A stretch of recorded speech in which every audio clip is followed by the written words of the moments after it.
Welcome to Tastoria Top Tips, and this tip Ben and I are going to think about how long to wait before opening that bottle of wine and when to decant.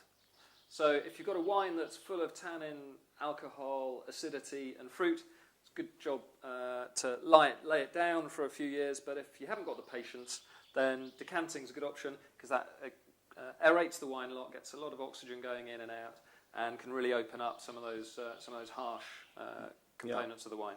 Also, don't be afraid to ask your wine merchant or consult the internet or in wine books to find out if the wine you have should be left in the cellar to age and mature into old age, or you should just drink it now, because quite often you'll miss out on some of the best flavours from a wine if you do let it age, thinking that it will become better wine because of that. Not all wines will age. A lot of wines will benefit from just 2 or 3 weeks settling down, because they might have just come straight into the shop, off the boat, in which case they're a bit tired from the journey, so they can rest them a little bit.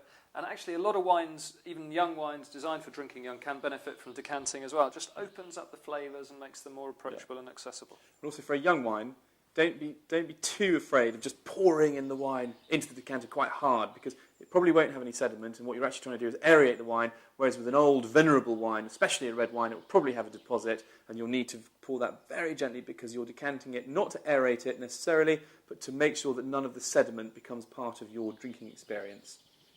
But my top tip is, if you've got a lovely bottle of wine, try and find out about it, age it, and if not, ask me around and I'll come and help you drink it. But only age it if it's going to be aged in good conditions, i.e. no vibration, constant temperature, no UV light. Yeah. What else? And decent, not too dry, so the cork doesn't dry out.